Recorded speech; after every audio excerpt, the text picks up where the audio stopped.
때는 바야흐로 2002년 9월. 똑 단발을 바싹 올려 묶은 여자애는 전라북도 익산에서 대단한 문화 충격을 경험하게 된다. 미륵사지 3층 석탑만 덩그러니 서 있을 거라고 생각했던 익산은 완전히 도시였다. 건물도 높고 차도 많고 도로도 3차선까지 있었다. 학교에 들어서자 눈이 휘둥그레졌다. 남중, 여중, 남고, 여고가 커다란 캠퍼스 안에 함께 자리 잡고 있었다. 잘 정리된 화단에는 꽃이 만발했고 학교와 학교 사이를 잇는 운동장에는 깔끔한 스탠드가 매끈하게 뻗어 있었다. 교무실에 들러 반을 배정받았다. 여자애는 자꾸만 헐렁한 치맞춤을 올렸다. 급히 맞춘 교복은 펑퍼짐하니 맵새가 나지 않았고 발목까지 댕강 올려 신은 흰 양말은 촌스럽기 그지없었다. 가방끈을 부여잡고 종종 걸음으로 선생님을 따라가는데 꽂히는 시선들로 뒤통수가 따끔따끔했다. 1학년 6반 교실 문을 열고 들어섰다. 웅성거리던 교실이 조용해졌다. 바들바들 떨며 기어들어가는 목소리로 교단 위에 선 여자애는 작은 목소리로 자기소개를 했다. 안녕? 나는 강원도에서 온 고술이라고 해. 그렇다. 그 촌스러운 까만 여자애는 바로 나였다. 자기소개를 했을 뿐인데 반 애들이 박장대소를 했다. 왜 그러지? 나는 새빨개진 얼굴로 서둘러 자리를 찾아 앉았다. 반 애들이 뜬모를 웃음을 지으며 나를 쳐다봤다. 도시 애들 무서워. 어깨가 절로 움츠러들고 눈물이 찔끔 났다. 그러자 여기저기서 울지마, 미안해 말들이 튀어나왔다. 아니야, 괜찮아. 나는 애써 웃으며 손을 내저었다. 그러자 또 박장대소가 터졌다. 당황스러웠다. 왜 웃는 거지? 도시 애들 이상해. 눈물을 꾹 참고 고개를 푹 숙였다. 담임선생님이 나가자 아이들이 몰려들었다. 두발 자유화였던 그곳 애들은 정말 예뻤다. 긴 생머리가 허리까지 내려와 찰랑거렸고 얼굴도 하얗고 키도 쑥쑥 커서 다들 귀티가 났다. 무엇보다 사투리를 안 썼다. 게다가 호기심이 대단해서 전학생을 둘러싸고 이것저것 캐물었다. 도시 애들은 스스럼이 없구나. 굉장히 직설적이야. 그때 아이들 틈에서 키가 우뚝 크고 센 언니처럼 보이는 여자애가 다가와 인사를 건넸다. 전학생, 너 이따가 나랑 같이 집에 가자. 부수수한 머리를 휘날리던 그 애는 카리스마가 넘쳤다. 영화 써니의 왕언니 추나 같은 아우라가 뿜어져 나왔다. 우리가 동갑이라니. 얘 혹시 입안 짱이 아닐까? 왜 집에 같이 가자는 걸까? 그의 이름은 신기원이었다. 이름도 되게 카리스마 있었다. 여기까지가 기원이와 재구성한 우리의 첫 만남이다. 사실 전학 첫날의 기억은 가물가물하다. 나중에서야 수다를 떨다가 그날 내가 울었고 우리가 하굣길을 함께했다는 사실을 알게 되었다. 너 전화 왔던 날 애들이 귀엽다 그랬거든. 근데 네 입에서 강원도 사투리가 나오니까 다 놀란 거지. 말투에 빵 터졌어. 내 사투리가 그렇게 심했나? 야, 너 말투 진짜 웃겼어. 우리 반 애들 장난 아니게 드셌던 거 알지? 엄청 크게 웃으니까 네가 울었어. 당황했었나 봐. 내가 울었다고? 그래서 애들이 미안했어. 근데 네가 아니야 괜찮아 대답하는데 또 강원도 사투리인 거야. 그래서 또 웃은 거지. 난 왜 하나도 기억이 안 나지? 너랑 집에 같이 갔던 것만 기억나. 우리가 어떻게 친해졌지? 그건 나도 잘 모르겠다. 그냥 언제부턴가 맨날 같이 있더라고. 기원이는 첫인상과는 달리 짱은 아니었다. 조용하고 소심한 편이었던 나와는 다르게 호방하고 끼가 넘치는 멋있는 친구였다. 사교성도 좋고 의협심도 강했다. 어딘가 언니 같은 멋짐과 리더 기질이 있어서 언제나 교실을 휘젓고 다녔다. 내가 구석에서 꼼지락대고 있으면 기원이가 내 손을 잡아 끌고 나갔다. 언제나 명랑하게 먼저 다가와 준 기원이 덕분에 나는 고교 시절을 참 재미있게 보냈다. 사실 나에게 17은 결코 행복한 시기가 아니었다. 그때 내 인생엔 여러모로 불행들이 닥쳐왔다. 부서진 집안, 이혼한 부모님, 밑바닥을 만난 가난, 가족과 친구들과의 이별, 연쇄적인 불행에 떠밀려 엉뚱하게 전라도 익산에 떼굴떼굴 굴러 떨어진 나는 두렵고 외로웠다. 외딴 곳에 나 혼자라는 사실이 무서웠다. 어딘가 모르게 어둡고 조용해졌다. 아무도 모르게 아프게 앓던 17이었다. 그때 자세한 사정은 묻지 않고 그냥 곁에 있어 주었던 친구가 기원이었다. 나는 어느새 기원이에게 마음을 터놓고 힘든 이야기들을 꺼냈다. 우리는 야자를 빼먹고 가정실과 양호실을 전전하며 눈물 콧물 나는 비밀 이야기를 나누었다.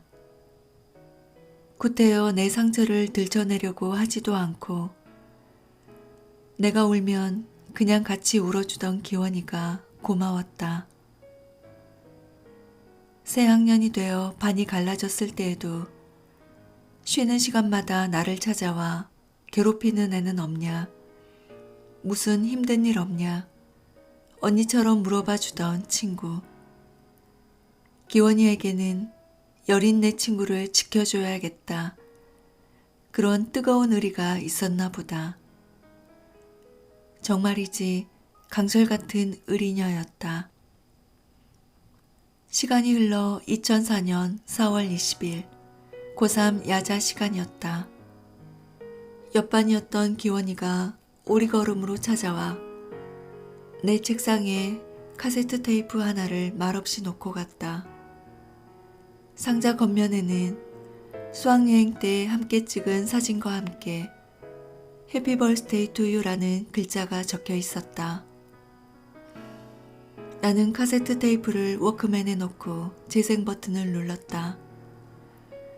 룰라의 3-4가 흘러나왔다. 워크맨을 듣던 당시에는 좋아하는 노래들을 모아 카세트 테이프에 녹음하는 게 유행이었다. 기숙사 생활하느라 노래를 찾아 들을 여건이 되지 않았던 나에게 좋은 노래들을 선물해 줬나 보다 생각했다. 그런데 갑자기 귓가에 낯익은 목소리가 들렸다. 안녕하세요. 저는 고수리의 친구 신교원입니다. 이 방송은 오직 한 사람만을 위한 방송입니다. 오늘 생일을 맞이한 내 친구 고수리. 너를 위해서 이 방송을 만들었어. 내 눈이 댕그레졌다. 이어서 다른 친구들의 축하 메시지가 흘러나왔다. 수리야, 생일 축하해. 꼬 실장, 생일 축하한다. 생일 축하해, 수리수리 마수리. 수리 양은 정말 좋겠어요. 이렇게 많은 친구가 생일을 축하해 주네요. 그럼 이어서 고수리 양의 신청곡 비주의 누구보다 널 사랑해와 SES의 달리기 들려드릴게요. 기원이는 노래와 멘트를 오가며 능청스럽게 말했다. 카세트 테이프의 플레이 타임은 꽤 길었다. 오래전 일이라 자세히 기억나진 않지만 내가 좋아했던 노래 대여섯 곡, 친구들 메시지, 그리고 시 낭송과 엔딩 메시지까지 오직 한 사람을 위한 라디오였다.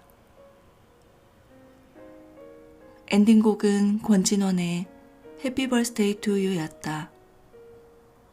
누군가에게 이렇게 진한 생일 축하를 받는 건 처음이었다. 우리 엄마도 까먹기 일수인 내 생일인데 모두가 조용한 야자 시간에 내 귀에만 기원이의 목소리가 울려 퍼졌다. 나는 울어버렸다.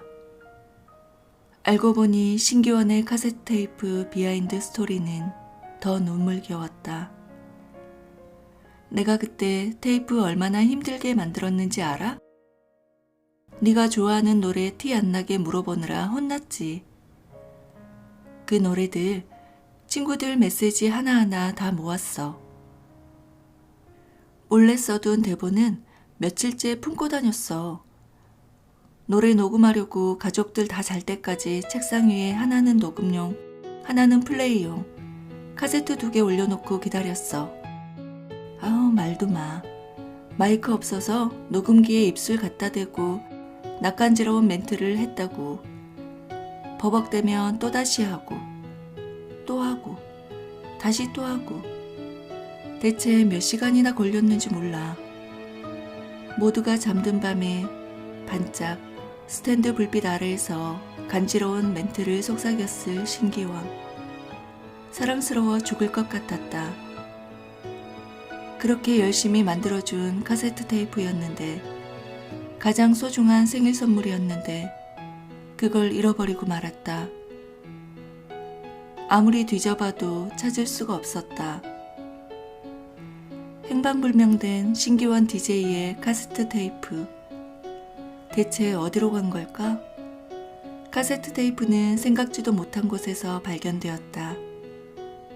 놀라운 반전이었다. 행방불명된 몇 년 동안 신기원의 카세트 테이프는 엄마가 끌고 다니던 구형 마티즈에서 플레이되었던 것. 너무 많이 들어서 테이프가 다 늘어나는 바람에 더는 들을 수 없었노라고 엄마가 말했다. 그거라도 남겨두었더라면 좋았을 텐데. 엄마가 차를 바꾸는 사이에 신기원의 카세트 테이프는 마티즈를 타고 영원히 사라지고 말았다. 엄마가 그걸 왜 들어?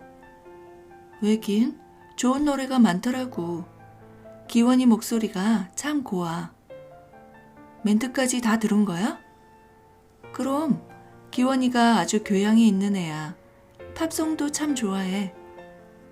엄마가 말하는 팝송이 여명의 Try to Remember였다는 게 떠올랐다. 이것으로 또 한 곡 추가. 그리하여 모두의 기억으로 재구성한 플레이리스트. 기원아, 나중에 내가 작가가 되면 네 얘기도 써줄게. 써줘. 제목은 신기원의 카세트 테이프. 작가가 된 나. 이렇게 신기원의 카세트 테이프를 쓰고 있다. 카세트 테이프는 오랜 시간을 견디지 못하고 늘어나고 망가져 사라지고 말았다. 우리의 기억도 그랬다. 우리의 첫 만남과 우리가 나눈 대화와 우리가 들었던 노래와 우리가 만든 추억도 모두 기억 너머로 사라지고 있다. 하지만 아쉽진 않다. 서로가 섬긴 기억을 더듬어 이야기를 다시 엮어가는 것처럼 여전히 만들어갈 우리의 이야기는 넘쳐나니까. 그 시절 신기원이 나를 구했다. 우리 할머니가 되어서도 사이좋게 지내자고 말하는 나는 여전히 그 애가 좋고 사랑스럽고 웃긴다. 그리고 너무 고맙다. 호호 할머니가 되어서도 신기용과 같이 꽃밭에서 사진 찍으며 활짝 웃고 또 웃고 싶다.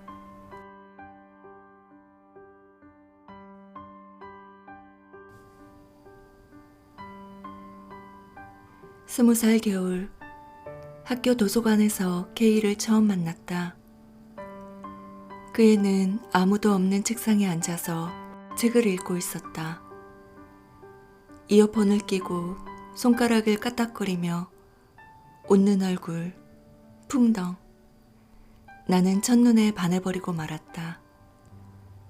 21살 봄, 나는 교양 수업에서 우연히 K를 다시 만났다. 늘 강의실 앞쪽에 앉아서 수업을 듣던 나였지만 그 수업만큼은 K의 뒷자리에 앉았다. 아니면 아예 반대쪽 건너편? K의 얼굴이 잘 보이는 자리에 앉아서 그 애를 몰래 훔쳐보았다. K는 옷차림이 깔끔했다. 프린트 없는 단색 티셔츠에 청바지를 즐겨 입었다. 등을 곧게 펴고 앉은 뒷모습도 단정했다. K의 뒷머리를 쳐다보다가 그가 움직일 때마다 공연히 고개를 숙였다. 출석 부르는 소리를 가만히 듣고 있다가 손을 드는 K를 보고 그 애의 이름을 알아냈다. 정작 내 이름을 부를 땐 그 애를 보느라고 대답할 차례를 놓치고 말았지만 K는 대체로 음악을 듣거나 책을 읽었다. 큰 키에 마른 몸, 흰 피부에 유난히 까만 머리, 쌍꺼풀 없이 날카로운 눈, 곱게 다물었지만 살짝 올라간 입꼬리. 군더더기 없이 시크한 인상의 K는 날렵하고 도도한 검은 고양이 같았다. 언제나 홀로 조용했지만 간혹 이어폰으로 새어나오는 노래들은 시끄러웠다. 나는 그 애의 세계가 궁금했다.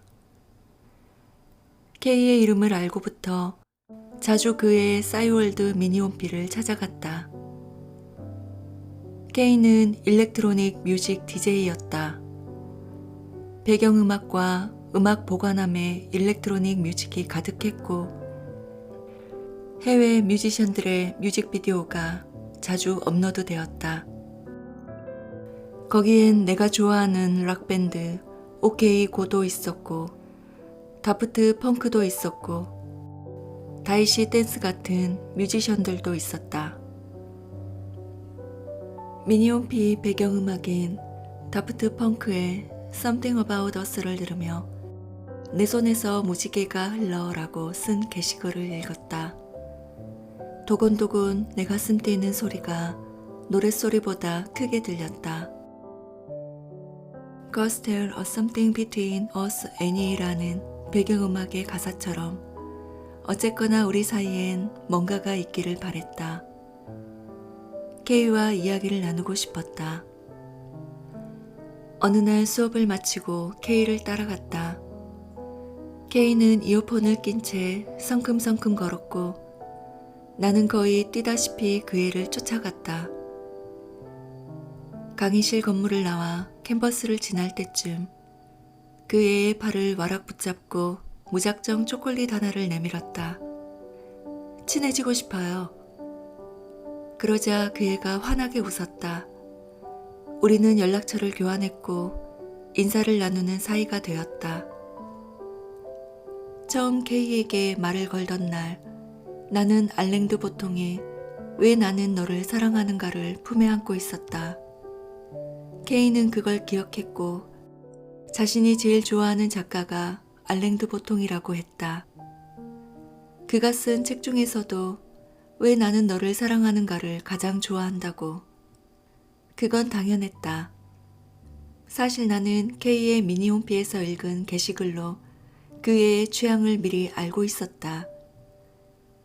표지와 제목이 선명히 보이도록 책을 품에 안고 명백히 계획적으로 다가간 거였으니까. 자연스럽게 알랭드 보통 철학의 깊이에 대해, 일렉트로닉 뮤직의 근사함에 대해 화제를 꺼냈다. K가 신나서 이야기했다. 그의 이야기를 듣는 것만으로도 나는 마냥 좋았다. 그러나 찰나였다.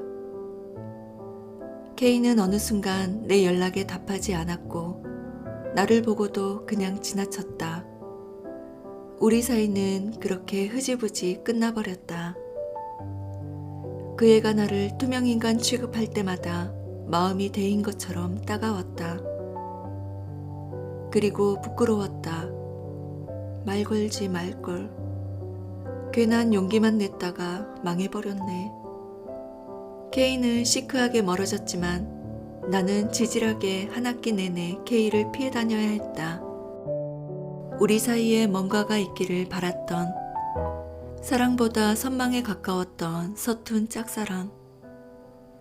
나 다시는 첫눈에 반해버리는 멍청한 짓 따위는 하지 않겠다고 씩씩거렸다. 그러나 멍청이는 금방 까먹어버린다지. 26살 봄 나는 또 한 사람에게 풍덩 첫눈에 반하고 말았다. 그는 회의실에서 마주친 협력업체 디자인 실장님이었다. 청바지와 야상 점퍼 차림의 실장님은 덥수룩한 머리에 뿔테 안경을 쓴 얼굴이 뭐랄까, 줄리앙 속고 데생을 아름답게 그릴 것 같은 미대 오빠 같았다. 안녕하세요 하고 인사를 건넸더니 실장님도 안녕하세요 마주 인사하며 웃었다. 실장님 얼굴이 동그래지면서 눈이 가늘게 휘어졌다. 치아를 드러내며 소년같이 웃는 얼굴을 보는데 어라라? 동그래진 마음이 떼굴떼굴 굴러가다가 풍덩! 나는 실장님에게 첫눈에 반해버리고 말았다. 선배에게 연락처를 물어 곧바로 연락했다. 부끄러운 과거는 그새 까먹고 다시 첫눈에 반해 부릉부릉 달려갔다. 며칠 뒤 우리는 홍대에서 다시 만나 막차가 끊길 때까지 이야기를 나눴다. 그 다음 날부터 4년을 더 만났고 결혼했다. 그 실장님은 지금 내 남편이다. 서로가 첫눈에 반해 결혼까지 한 운명적인 사랑이었다면 얼마나 낭만적일까? 하지만 남편은 나에게 첫눈에 반하지 않았다. 한 번 보고, 두 번 보고, 세 번 보니 자꾸만 눈에 들어오던 괜찮은 친구였다고. 첫눈에 반하는 건 어린애들이나 하는 거야. 사랑은 아주 신중해야 해. 남편은 빙그레 웃으며 어른스럽게 말했다. 그 모습이 어찌나 얄미운지 내 속만 부글부글거렸다. 어쨌든 첫눈에 반한 사람과 자꾸만 눈이 가던 사람이 만나 신혼집을 꾸리게 되었다. 그런데 가구들을 구경하다가 사실은 남편도 첫눈에 반해버리는 멍청이라는 걸 알게 되었다. 첫눈에 번지르르한 가구들에 반해서 덜컥 사버리려는 남편의 팔을 낚아채며 나는 말했다. 이것도 괜찮은데 몇 번도 보고도 마음에 남는 걸로 하자. 이런 건 아주 신중해야 해. 그런 남편이 귀여워서 나는 고소하게 웃었다.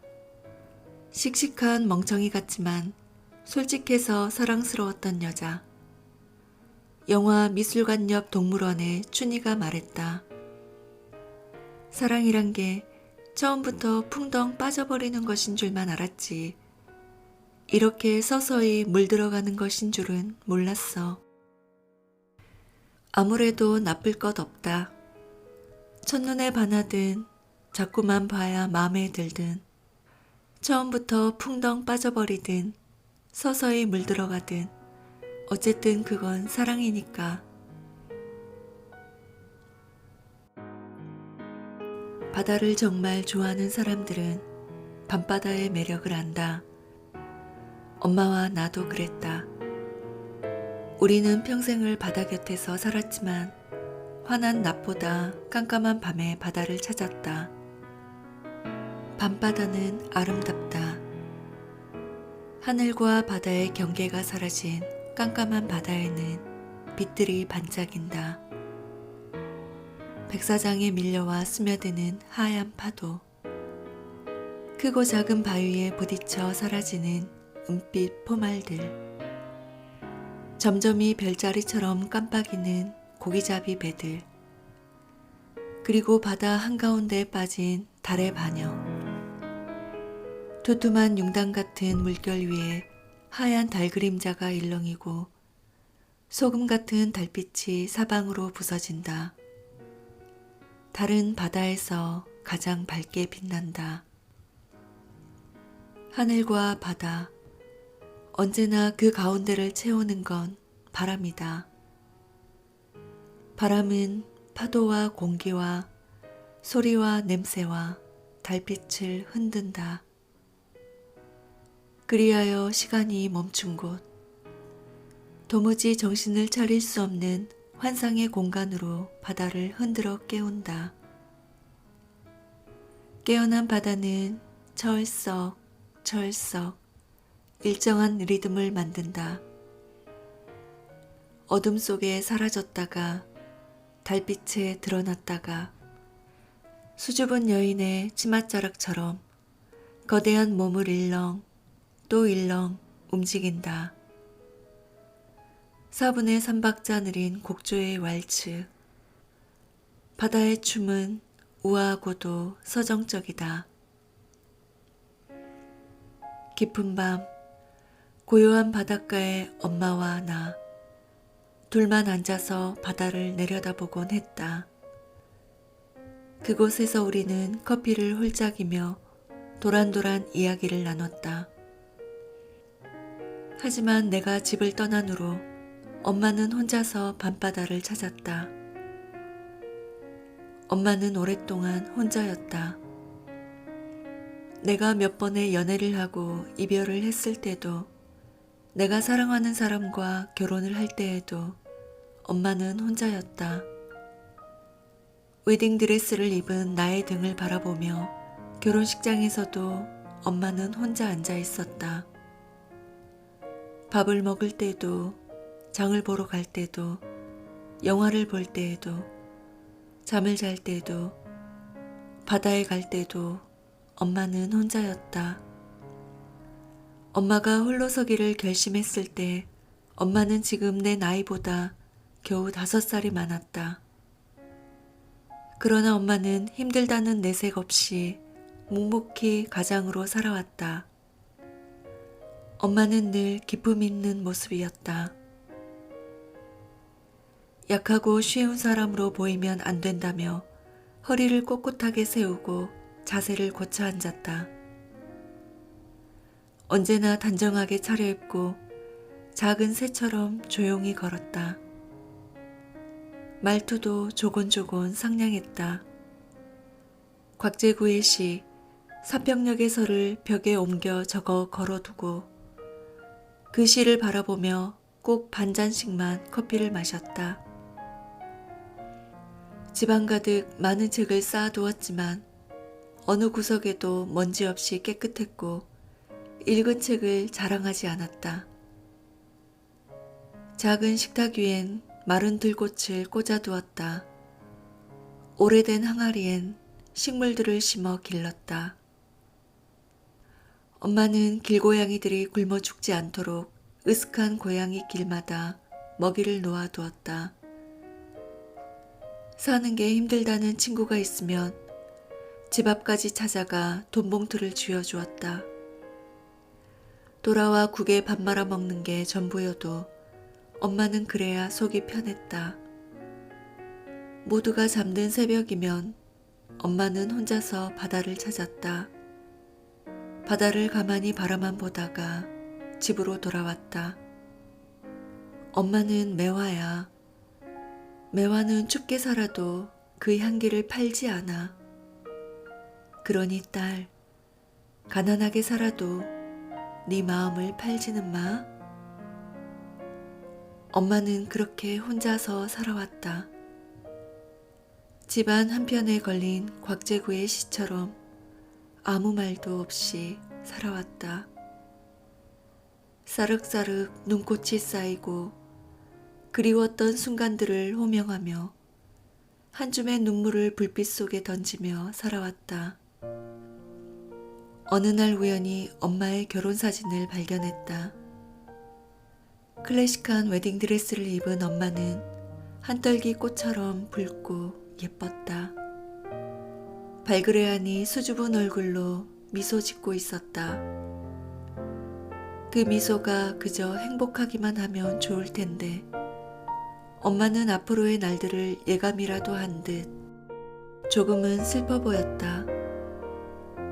꽃이 시들 줄을 알고도 피는 것처럼 모든 걸 알고도 시작하는 것 같은 초연한 얼굴이었다. 젊은 엄마의 얼굴을 마주하고 있자니 마음이 좀 아팠다. 괜찮다. 괜찮다. 다 괜찮다.